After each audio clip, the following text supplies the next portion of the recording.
Hello everyone, great to be with you on the marketplace. My name is Daryl Powell. Coming up this afternoon, government has launched a $9 million grant for tourism development as the sector struggles to find its feet amid the COVID-19 pandemic. We'll bring you the latest. Also coming up, as the COVID-19 case count rises in the Ashanti region, authorities are warning they may be forced to close markets for flouting safety protocols.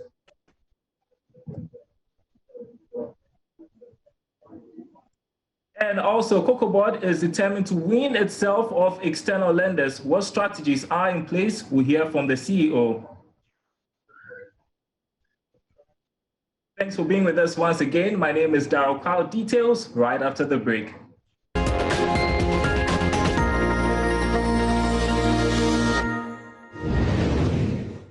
And thanks for staying with us on the marketplace. I want to begin with a very big story in the tourism sector this afternoon. Senior Minister Yaw has assured businesses in the tourism industry that government will push for donor agencies to support this agenda of reviving growth in the sector. According to him, the newly launched $9 million tourism development grant scheme is just the beginning of many policies to minimize the negative impact of the COVID-19 pandemic on tourism operators. The first ever tourism enterprise support program. This is the first time such a scheme is being implemented in the history of this country to support the tourism industry. The grant scheme, among others, aims at supporting registered individual enterprises and other enterprises operating in the tourism and hospitality sector. I think we got the good news that the initial capital of 9 million is just the initial capital, and if you apply and the promotion goes on and the change we all expect in the tourist industry takes place, definitely will be the beginning, and there will be a lot more money put in. Indeed, normally when the World Bank finances a project, it's an initial sum. You expect our donors along the line to buy into it, make it bigger. So I would say that operators of this should make a success out of it and attract a lot more money into this whole enterprise. Honorable Ministers, this support comes at a time that the world is facing an immeasurable global health emergency with a huge, devastating social and economic impact on our societies and our livelihood. Honorable Minister, tourism is uniquely positioned to help the societies and communities to promote and retain growth and stabilize, because tourism has that cross-sector approach, and this helps to influence things in a very in-depth manner. Throughout the years, the tourism industry has continuously demonstrated its resilience as a business to overcome environmental problems, because the tourist industry is environmentally generated. And therefore, when there's a problem within the environment, it is the first to act to solve the problem. All right, that was the Senior Minister Yaw for speaking at the launch of the Tourism Development Project Scheme. Also, there was the Tourism Minister herself, Barbara Otinjesi, who highlighted some more about the scheme and who stands to benefit. Nana Adodankwa Ekufuado and his government solicited for a facility from the International Development Agency of the World Bank to implement the Ghana Tourism Development Project. And today, we are privileged to launch an aspect of it, which is the grant scheme. Honorable Minister, the Tourism Development Project has 4 main components. Component 1 comprises strengthening tourism enabling environment. This component aims to address tourism enabling constraints most likely to have transformation impact on the tourism sector in Ghana, such as training and skills development of the industry players, aviation and entry visa policy improvements, and tourism branding and marketing. Component 2, developing tourism sites and destinations. This component seeks to diversify the leisure tourism offering in Ghana by identifying and upgrading the most promising destinations in the country. These are sites that show significant public goods requirements and ecotourism potential and can draw increased demand from both domestic and international visitors. Component 3, the tourism enterprise support. This component's objective is to provide tourism SMEs with the opportunity to improve their business planning, formalize their businesses, and apply for matching grants to upgrade their tourism products and services. And component 4 will support the Ministry of Tourism, Arts and Culture in the management and coordination of the projects. Since approval was granted for the project's implementation, we have achieved some successes despite certain initial implementation challenges at the onset. I am happy to report that the project has embarked on renovation of selected tourist sites, and these activities are at various levels of completion. We are also working on the human resource capacity of the industry players, and very soon we will outdoor the plans for the establishment of state-of-the-art tourism and hospitality training institutions in selected regions of the country. Also, the beneficiaries to be supported under the grant scheme comprise mainly Ghanaian indigenous businesses in the tourism value chain, including micro businesses that employ between 1 to 5 persons, small businesses that employ between 6 to 30 persons, and medium enterprises that employ between 31 to 100 people. In addition to the above, the project's intervention encourages support to women-owned versus the grants within an experienced records, and the grant scheme has also been put in place with Mr. Kwame Minta, a business transformation and IT expert, as the chairperson. Well, definitely some good news for the tourism industry. So one of the key areas to benefit from the tourism development project will be the travel and tour sector. Now, Charles Aite in this report speaks with some travel and tour companies on how they're adapting to the new times. Until a cure is found, the novel coronavirus is here to stay. And already, the world economy is living up to the challenge of surviving the impact of the pandemic. Here in Ghana, restrictions on movement have eased, and businesses are opening their doors for transactions under strict safety measures. We have explored how prepared Ghana's hospitality sector is as we had access to some major hotels in the capital of Accra. It's quite an interesting scene here. You could see this is the Gallery Bar of Kempinski. It's kind of currently out of service, and it's not very much of a serious issue, unusual matter. We do know that currently there is a ban on the operations of bars across the country.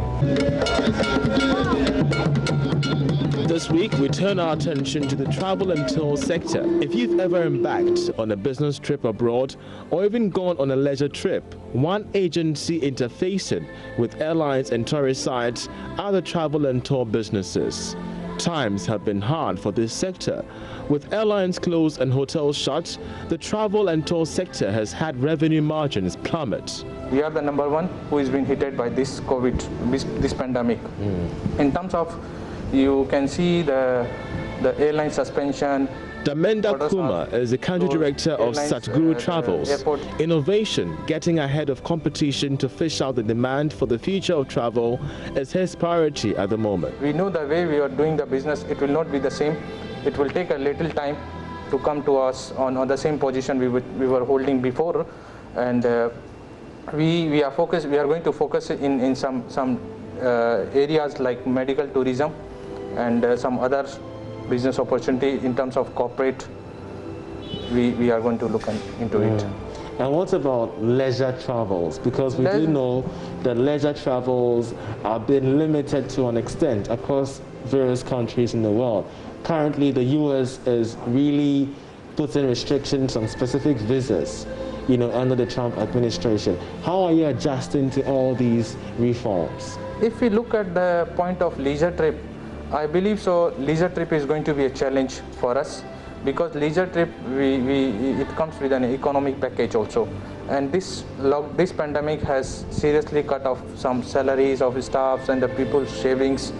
They were not having, some people have lost their job. So when we look at this leisure trip, it's going to be a very hard for us to gain that business, because it's a totally, it's going to be a complete package. This is what you see at various travel and tour agencies in Ghana.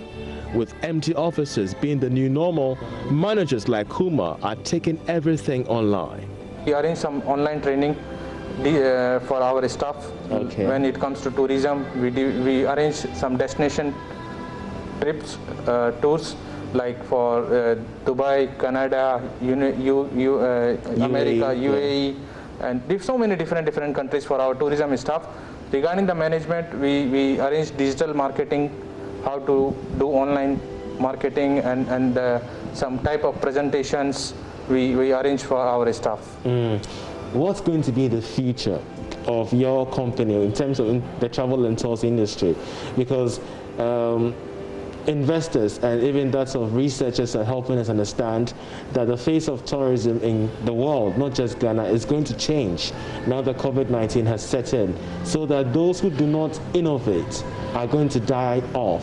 What's going to be the strategy for your company moving forward? Okay, as I mentioned, we are a worldwide company, and we have our strategy on this one. We know the way we are doing the business, it will not be the same. It will take a little time to come to us on the same position we were holding before, and we are going to focus in some areas like medical tourism and some other business opportunity in terms of corporate. We are going to look at. Adansi Travels is one of the popular travel agencies in Ghana, with hundreds of trips organized for revelers. This year is no doubt a challenging one. I think it's more going to be technology driven, and because you want to reduce contacts with potential clients, you want to reduce contacts with your staff, between your staff and somebody who want to do business with you. So as a travel and tour agency, this is the time to plan and try to implement certain technologies like online booking, online payment system, and so that you'll be able to reach more people. And also we have to engage our partners. Gideon Asari, Managing Director for Adansi Travel, says his outfit got things running even when lockdown restrictions were in place. After 2 weeks of rest, around 4th April, we decided to come back and use the online platform to train ourselves so that we will still be relevant by the time the COVID is over. So since then, we've been doing staff training. Secondly, we also needed to engage our existing clients and prospective ones. So we've been doing a lot of client engagement. It will interest you to know that we sometimes cook with our client on Zoom platform. Oh, really? Yes, we play music together, and we do get to know them a little bit more. On Tuesday, we do what we call personality chat with them on Zoom. Oh, wow. Yeah, so we have been engaging our clients, and talking to them, we also ask them how they intend to see travel, coming when COVID is, all the restrictions are released. So over the period, that has been basically what we've been doing, and also researching to see what other new products we can bring on board, even start selling something within this time, and then also how we can innovate the existing products or tools that we already have. The tourism sector is a whole value chain. The connection between all players means any hitch with one affects the other. But nothing can be left to chance in these unusual times. You need to be able to coordinate this very well to be able to assure the potential client that he'll be safe, because you are not there. So what we do that we do with local partners. So for instance, if I'm selling a place like Singapore, I have a local partner there who is in touch with the hotels, who in touch with the tourism board there, and getting the updates. What are the restrictions? What are the requirements? How is the tourism board over there also keeping clients safe? So for instance, in our Zoom meeting that is upcoming, we will link somebody from Singapore who will explain to the audience that, okay, this is what we are doing to keep you safe. We will link somebody from Dubai to say that this is what we are doing to keep you safe. And we have invited a couple of airlines to also come and tell us how they will keep the passengers safe on board. Are you getting it? And the airport. And so we don't make decisions when it comes to these things. So we always keep in touch with them. We attend their webinars. They're also having some webinars. We attend to know what they are doing. And we let our clients even hear from them directly. So that is how we are managing our relationship to ensure that is. Having said that, also with the airlines especially, we when the COVID was at a peak, there was so much refunds from clients to the airlines, and we too, as a business, we had a lot of money with some of the airlines that are clients' money. We, as a partner, we had to manage that so that the impact on them will be less. So instead of just going to yell at them to get their money, we're able to talk to our clients that, look, you travel in the future, right? So let's keep the money and for them to be in business, and then when the COVID is over, or when it's safe to travel, they will allow you the city to travel. So that way we have also used that to build or to deepen our relationship with the airlines. So you're talking of external preparations. What about in-house? Because tourism is also within Ghana, and I believe you also indulge in travels inland. So what about the coordination inland? All right. So within Ghana, we've been monitoring the situation. There have been a couple of webinars addressing this. The latest one was last week, where we attended one on Zoom, and I've seen that they've started doing some classification of the attraction points, and I'm sure the classification will take into fact how clean the place is, so that if you go into, let's say, Kakum, and there's a classification of A1, it gives you a sense of, okay, this is A1 destination, it is having this cleaning standard in terms of washroom aspects. How you getting it? So that will put you at certain expectation, or if it's C1 or B or whatever, you know what to expect. Joy Business has learned that the Tourism Authority has begun an aggressive intervention to reclassify all tourist sites in Ghana from a grade A to an F. The reclassification, we are told, will strictly be hinged on adherence of these sites to COVID-19 safety protocol. The government of Ghana has identified tourism as a strategic pillar for the transformation of the economy of Ghana, and we are doing everything to promote tourism in Ghana. Strategically, we want Ghana to be the preferred destination for conferences and meetings. The hospitality sector has made a strong case for governments to intervene with some monetary packages to cushion the struggling sector from the impact of the coronavirus. To this end, the World Bank is expected to provide a loan facility of up to $9 million to the Tourism Ministry as part of measures to sustain the industry. The face of international travel will never be the same again in these COVID-19 times. We're talking of the impacts on hotel reservation, holiday packages, airport assistance, and even that of visa assistance as well. The domestic and international airlines is really reeling in the wake of the COVID-19, and based on interactions we've had with the travel and tours industries, it's very much clear that you might not only be paying more for your travels in the future, but as well be experiencing a much tighter system in terms of COVID-19 protocol going forward. I'm Charles Aite for Joy Business. Well, some good reporting coming from Charles Aite. Thank you very much indeed. Next to the Ashanti region, where the COVID-19 case count continues to increase, and municipal and metropolitan authorities are warning they may be compelled to close down market centers where traders flout COVID-19 safety protocols. Similar action was taken during the period of the partial lockdown to enforce social distancing to contain the spread of the virus. Now, the Asante Hene himself is leading the campaign. Nana Sensu Mensah has more in this report. The Kumasi Metropolitan Assembly is collaborating with Otumfuo Charity Foundation in the program with funding from MasterCard Foundation.